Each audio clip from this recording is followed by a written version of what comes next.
Hello, everybody. Welcome to Marriage Monday. It is Nick and Trina Brinson, also known as the Lady and the Coach.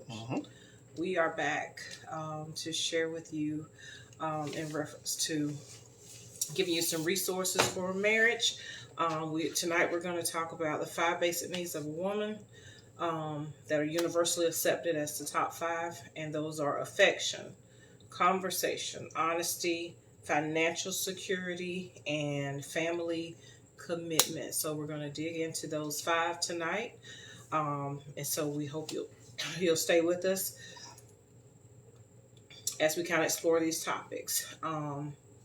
Our focus is going to be sharing with you a general understanding for each of those areas, those needs, and then also to share with you how they relate to us, so that maybe you can learn from some of our experiences.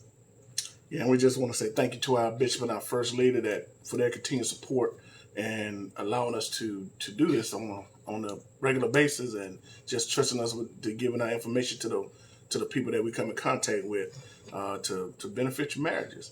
And we just want to say thank y'all for coming in. And by the way, our bishop is Finest Bush Jr. and Lady Denise Bush. Appreciate y'all with support as y'all continue to view and chime in when y'all have a chance to. Well, thank y'all for that. And we represent Crown Kingdom Cultural Center. That is our church ministry that we're a part of. We're located in North Augusta, South Carolina. So for those of you who are unfamiliar with the church ministry, we want to make that known. We do broadcast from our church Facebook page, but hopefully you see it posted all over social media. So that happens by other people sharing and spreading the word. And so that's where we need everybody to come in and play a part. If you will, for those of you that are joining us now, we see Rhonda Johnson and a few other people coming on in. We want to encourage you to go ahead and tag some folks. Y'all know how to do that through Facebook. Tag some people, perhaps share to your page or share to a group page. If you're a part of some marriage groups or relationship groups, consider sharing to those pages. That's a good way to reach a lot of people, to at least give them the opportunity to hear the information that we're sending out. So we encourage you to like this post, like it, love it, share it, tag some other folks in there, just so we can get the word out and spread it. Okay. With that said, let's go ahead and dive into the topic and let people come in, and we can go back and address the information if they, as we review through the lesson as we go through it. The 5 basic needs of a woman. Very important topic. It's as important as last week, the 5 needs of a man.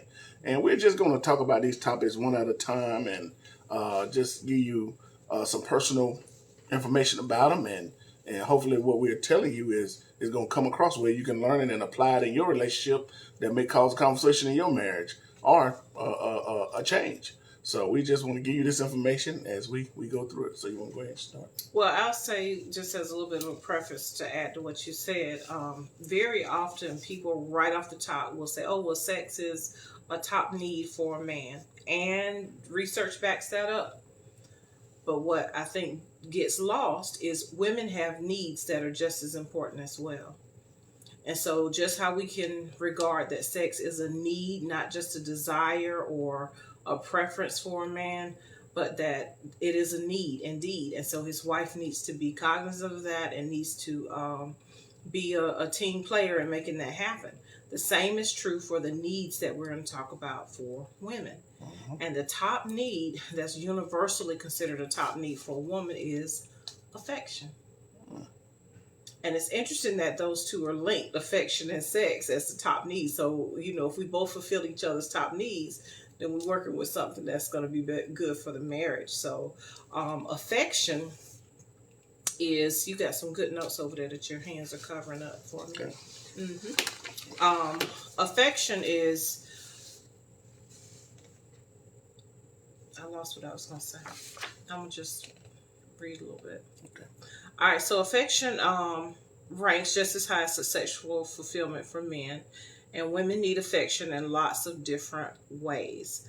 And some of those can be physical, expressions, touch, or I think about things like chivalry, even like opening a door as a way of showing affection, or just honoring your wife here openly and publicly, verbally, of course, putting your arm around her, holding hands, helping her, up the stairs, or so just regarding her as a woman. And also, I mean, kisses, hugs, those things, given from a husband to his wife, those are signs of affection. Right. And those signs of affection may seem like little things, but they convey to the wife that you care. They remind her that you care. They remind her that you love her. I know and I've heard you say this, and I've heard lots of other men say, well, I love you. Why do I have to keep saying it? It's necessary. It's necessary. You need to say it. You need to show it every day. Every day. You need to make an effort to show love and affection to your wife. And it's really a matter of finding out what your wife prefers, how your wife prefers for you to show some affection to her. When a wife feels a husband's love and affection, it makes it a whole lot easier for her to be willing to move into sex. You don't have as much of a barrier to fight for both of you getting on the same page with sex if you're giving her that physical affection, that verbal affection, just honoring her publicly and privately. I think that's a key component too, is it needs to be done publicly. There should be no mistake that I'm your wife when we're together. That shouldn't be that I'm just standing on the side like I'm a buddy or a co-worker. You my folk. Yeah, you my friend. Go ahead. Yeah, no, that's not okay. That's not okay. So the husband needs to make it very clear and obvious who his wife is to him and what her level of importance is in his life. Well, I think a clear way to help men show affection towards their wife is learning out what your wife's love language is. Yeah. If you learn how to pour into what she considers to be love, and we've talked about love languages maybe 2 years ago or so, probably need to just come back and revisit it or pepper into more lessons that we do. This could show your wife that need that she needs as far as love and affection is by learning her love language. Like we've talked about with love language, I can come give her a gift, but what if her gift is words of affirmation? She'll be like, oh, thank you for the gift. But if you write her a love letter and just tell her how good she look on a daily basis, and just, I love how you do this, I love how you do that. If the words of affection is her love language, then you're filling that cup of affection. For instance, my wife's love language is acts of service. When I feel like when I'm doing acts of service, what she needs me to do, or some things that she want me to do, I think that fills your love, your cup of love. It contributes to right. it. What I was going to say is, when you were saying that, it's important to understand your spouse's love language and to give love to your spouse in that way that means something to her, to your wife. But I think what happened with us is it was like that's all you wanted to do was that one type. So I think you can't forget that the other ways of expressing love are important too. And all those little contributions of love, like you giving me a gift, it still helps. It's still a show of expression and of affection. I'm not going to turn it down. And I understand that it means something.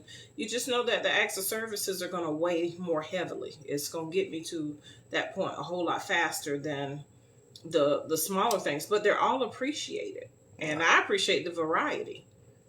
I love a good card or, some positive words coming forth, even if it's across social media or even if it's verbally, giving some affirmation. All those things add up. And they make your wife feel loved. Yeah, that contributes to the affection part when you're able to do that. It does. And it's very important. It's not, but see, here's the thing. We have to understand that it's not a preference and it's not optional. Just like sex is not optional for a man, giving affection to your wife is not optional. It is a need. And I think we have to learn to regard it that heavily, Like, do you see it that way? Have you thought about it that way? To my make it equal to the fulfillment of a sexual need for a man as affection for a woman. Mm-hmm. Well, in this discussion, I can see how that. Prior to this discussion, have you ever considered that to be that same level of need? No, I don't think most. Yeah, I appreciate your honesty because that's an attribute as well. Okay. But yeah, so that's something that I really want to get across tonight is that affection for a woman is not optional. It's necessary. It's a need. All of these really are. And I think the more you get to know your wife and really pay attention to what her needs are, it'll become evident to you which of these needs are, her highest priority. Right. Not to say that you shouldn't hit all of them, because if you take care of all 5 of these needs for your wife, you're going to have, most likely you'll have a good relationship. If you're doing that, taking care of those needs for your wife, and she's reciprocating and taking care of your needs, those top 5 needs we talked about before, mm-hmm. I think you'd be hard pressed not to have a strong relationship. Right. All right, so that was number 1. The number 1 need for a woman, based upon what the psychologists say, is affection. Okay? Mm-hmm. You have anything else to add to any personal experiences with that?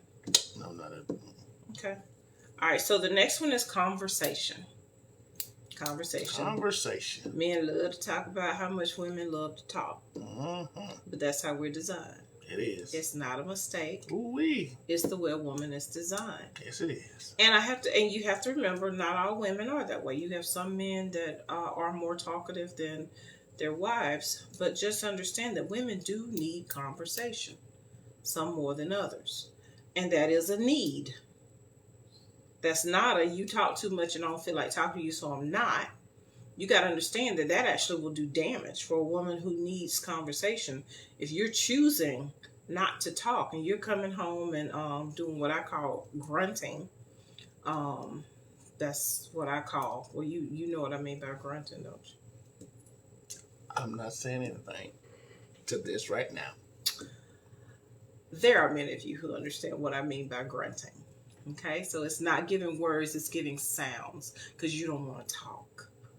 And so when a certain person of a male gender chooses to grunt to give answers in lieu of actual conversation, you're missing out on satisfying a need that your wife has. We need to have conversation. We need more than just one word answers. And so for men, if you've been out all day working and you've been required to talk on your job, well, you need to know that you still got to talk when you come home. Mm-hmm. You need to save some of that. How many words is I don't know. What the bishop quote? Why you asking me that? With that? Well, whatever the amount of words a man say on a daily basis, or what are words or thoughts?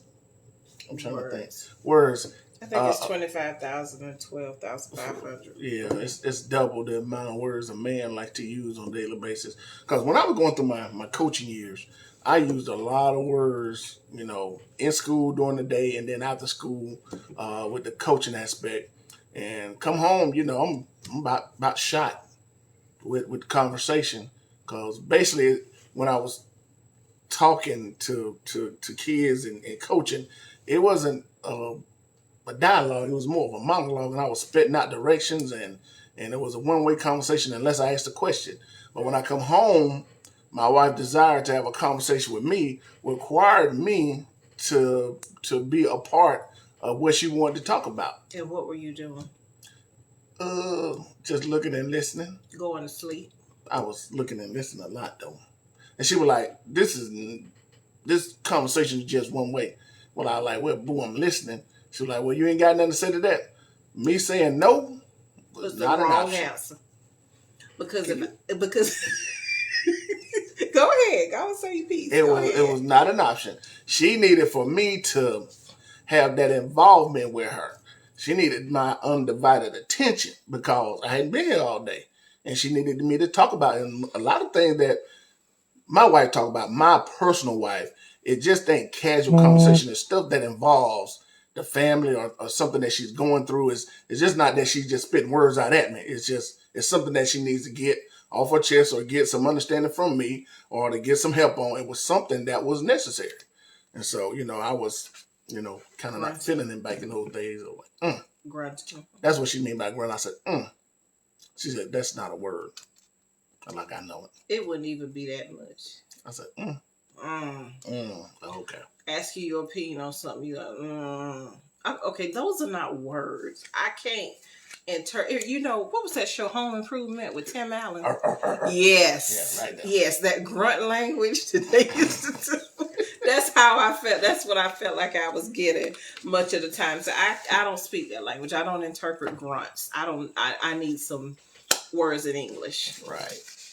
So that was a long running struggle for us, or to falling asleep while I'm talking. So I feel, I'm trying to sort some things out here for the family, and you over here nodding off, going to sleep while true. I'm trying to talk to you. That was true. And then wake up and tell me you're not asleep. Most of the time I wouldn't sleep, but I will sleep at times. Okay. Whatever the case, it wasn't a good conversation and it wasn't productive. So part of that is he had to learn that you need to save some of your words and some of your thought processes for home. You can't exhaust all your energy out in the world and have nothing to give when you come home. Mm-hmm. That's not going to make for a strong, productive family relationship. We still have things at home that have to be taken care of. And your being tired, it constantly gets in the way of that. And there's no need for me to push if you don't have anything else to give. Right. But then that's leaving things unfulfilled at home. Mm-hmm. So yeah, that conversation piece is important. It's important. Okay. And I will emphasize that conversation. We might have kind of emphasized it, but I think it's so important. Conversation is two-way.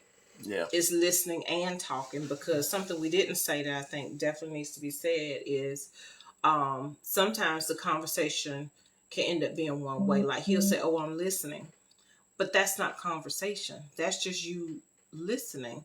You might be taking information in, but you aren't giving me anything as an output, or you're not contributing to the conversation, and that's very frustrating.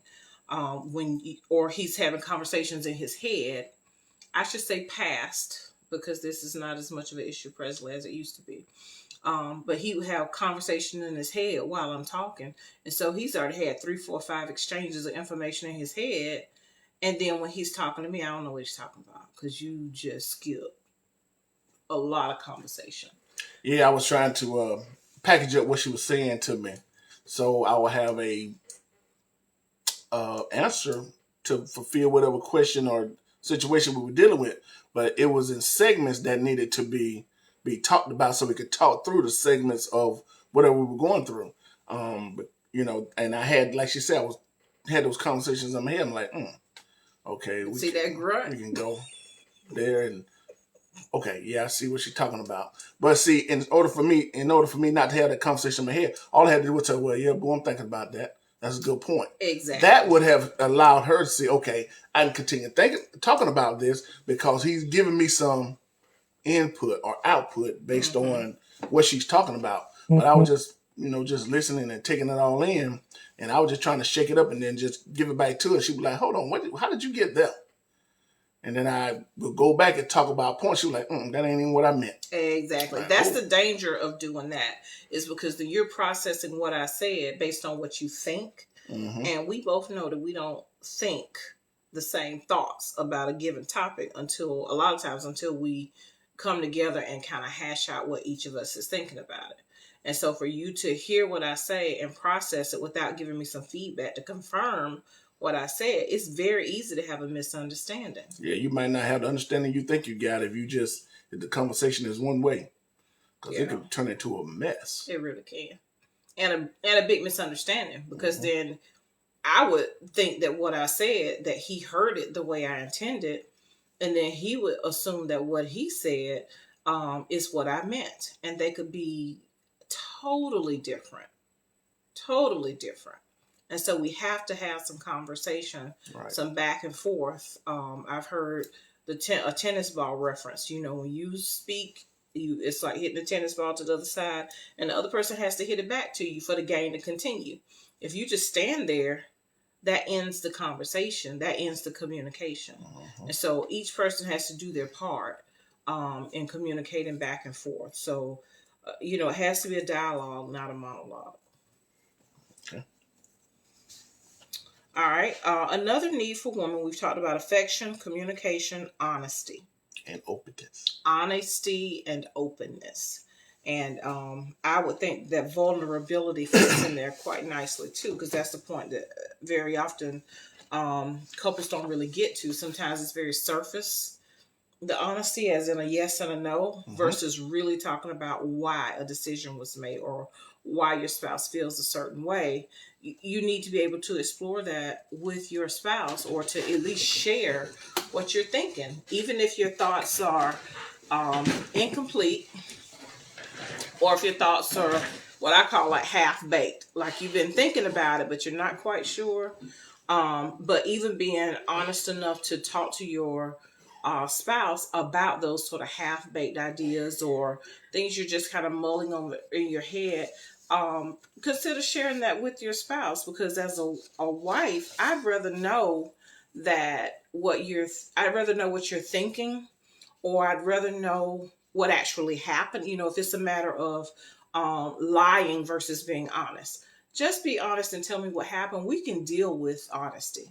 We can deal with whatever the situation brings, as long as you're being honest about it. The truth ain't always pretty. Sometimes it can be messy. Sometimes it can be just downright ugly. But if we can just be open and honest and share with each other where we're coming from, that makes it a whole lot better for us in relationship. It helps me to know that I can count on you to be honest with me. And I think honesty gives that husband a level of accountability too. Once you get in the habit of being honest, it makes you rethink maybe how you might handle a situation.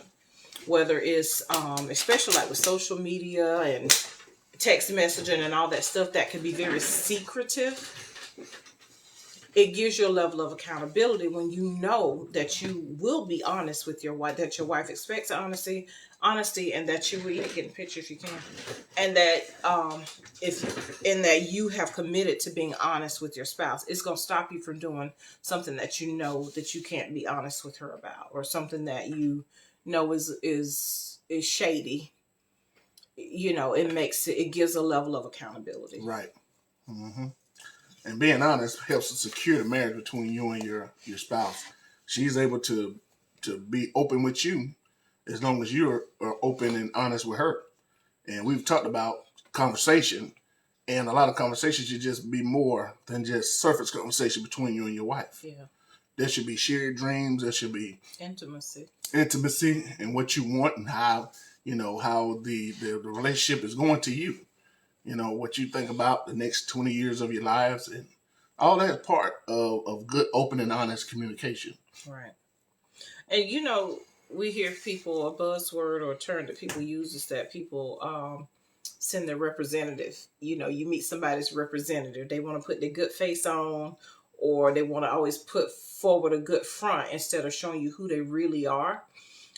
Everybody starts out with their representative. But as time goes on, and particularly as you build a relationship with your spouse, you got to get real. Right.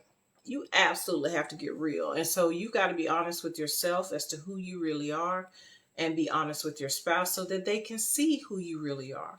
Because you'd be surprised, how much, especially talking about the needs of a woman, how much a woman may be willing to accept those flaws and to accept those challenges or personality traits or proclivities that you might have, if you're open and honest about them, versus you trying to hide it. And you thinking, oh, I got to clean this up. I got to, make this all right. And maybe you do. But be open in the process. Allow your wife to be a part of that process. And that kind of gives her a buy-in to whatever it is that you're struggling with, or whatever it is that you need support with. But give her opportunity to be a support, to be a helpmeet. because you really can't address she can't help you address whatever it is that you're hiding, and you kind of take the opportunity from the relationship to grow, to help overcome whatever obstacle that is, if you're constantly hiding it and being kind of disingenuous about it and representing it for less than what it is, which I think is a form of dishonesty that people sometimes are comfortable with. They won't tell you the half truth, which is a whole lie. But a lot of times people feel, oh, well, I told you a little bit about it. That should be enough, But you always gonna be more able to deal with the problem if you are open and honest about what the problem really is. So, and that builds trust, and it kind of makes you a better team. When you have to go through something together, or when your spouse is just being very honest about, like, a lot of times in movies you see where a man might lose a job and then he tries to hide the fact that he lost his job. Mm-hmm. I always think, man, just come clean. You never know, your wife might have the next connection for you.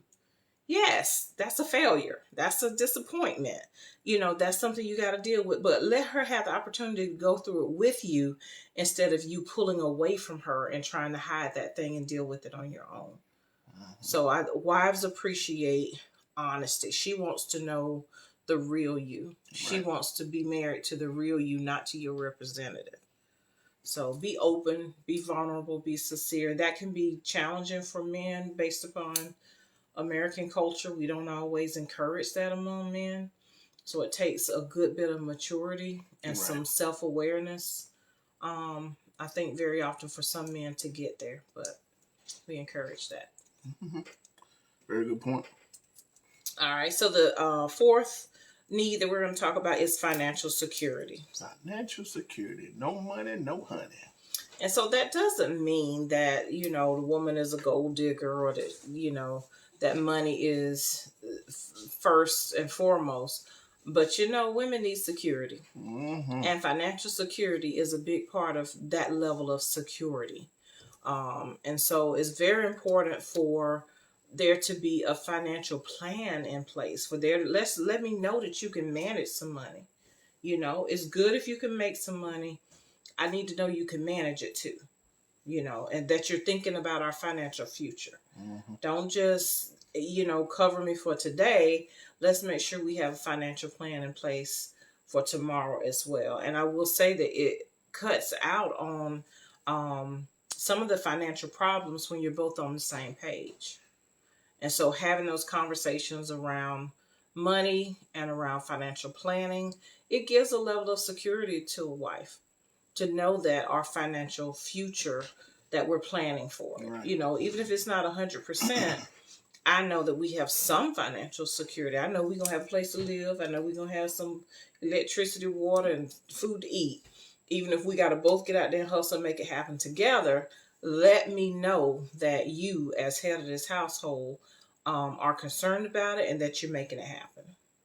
Well, I explained to some men that I talked to, and we were talking about, the time aspect of being home compared to the, time on the job. Mm-hmm.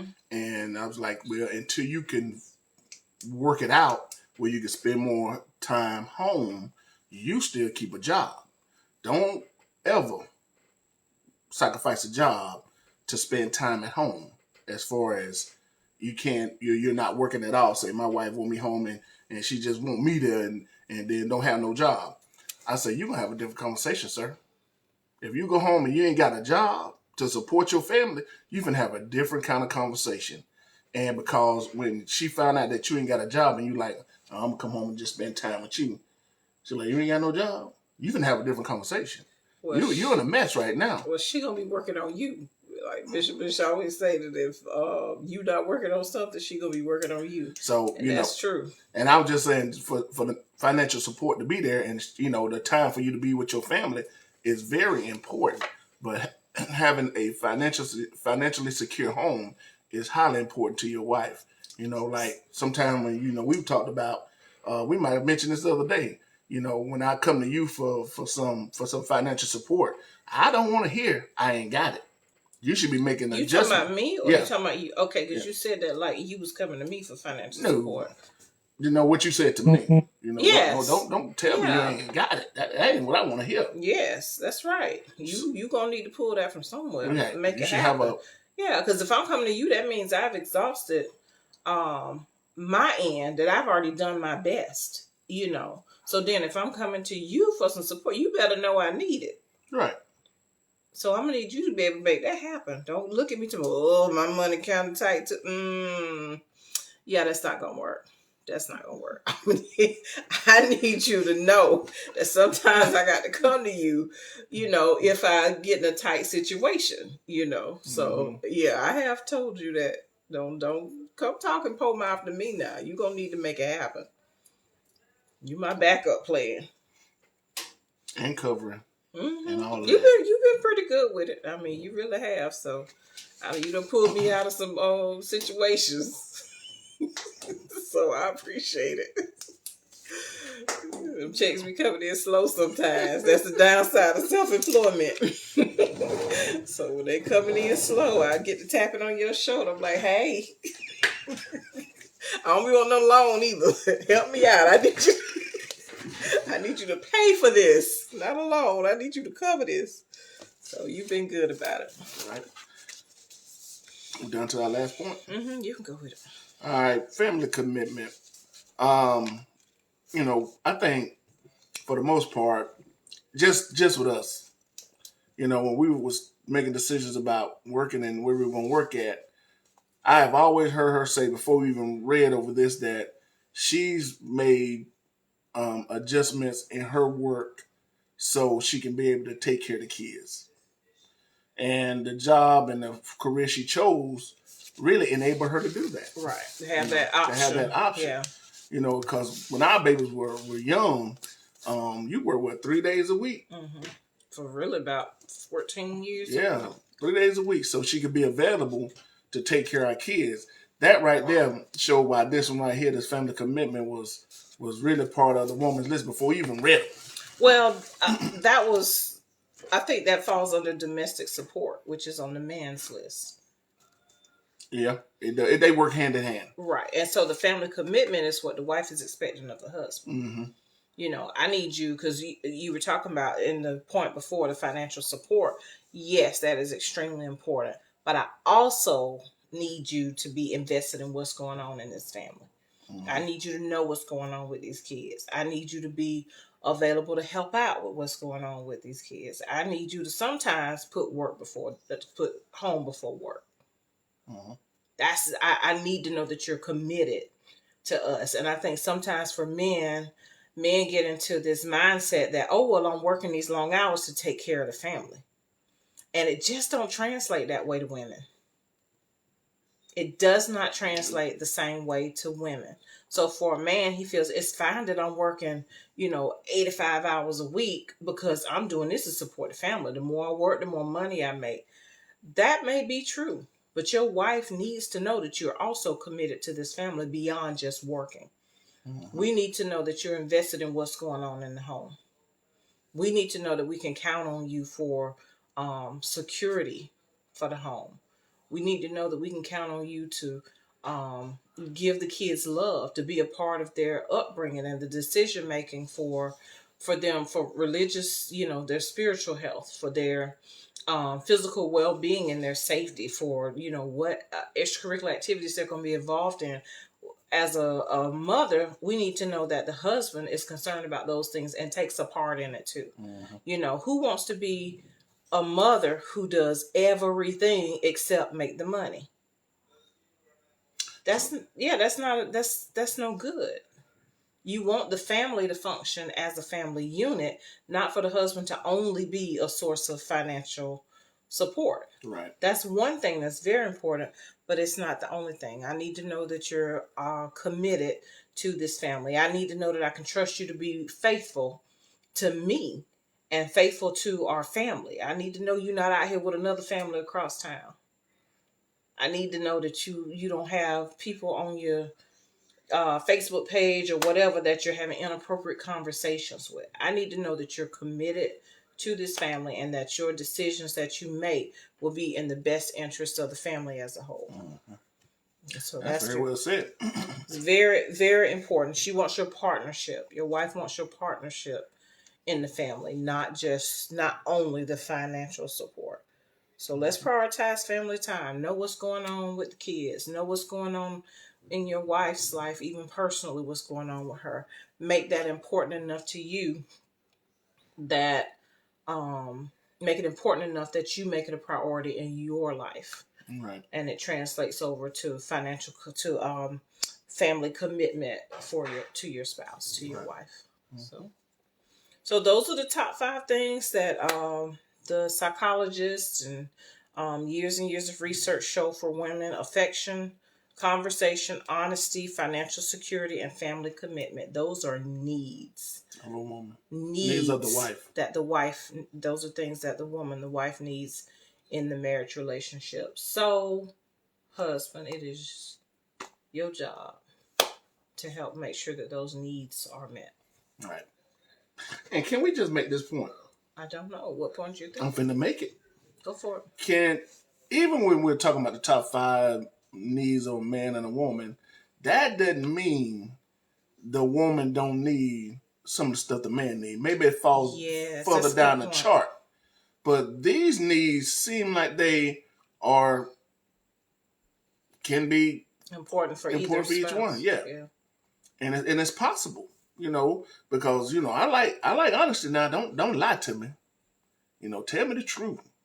I like financial support too, financial help with the bills that has to be paid in this castle.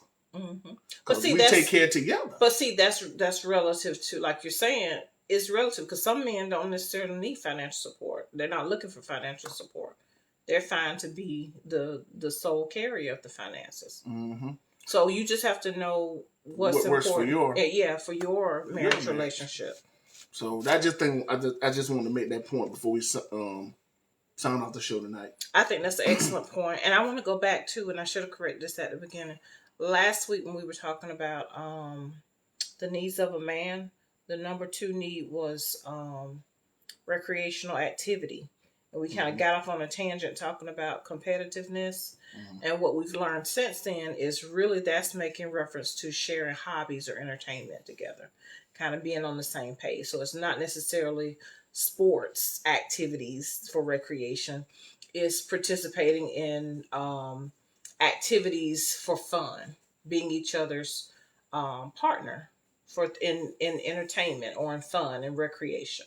Right. So that I understand. I had a hard time wrapping my mind around why competition or sports would be a number 1 need when some men don't even like sports. So that clarity we learned through doing further research, and also listen to Bishop Bush expound on that as well.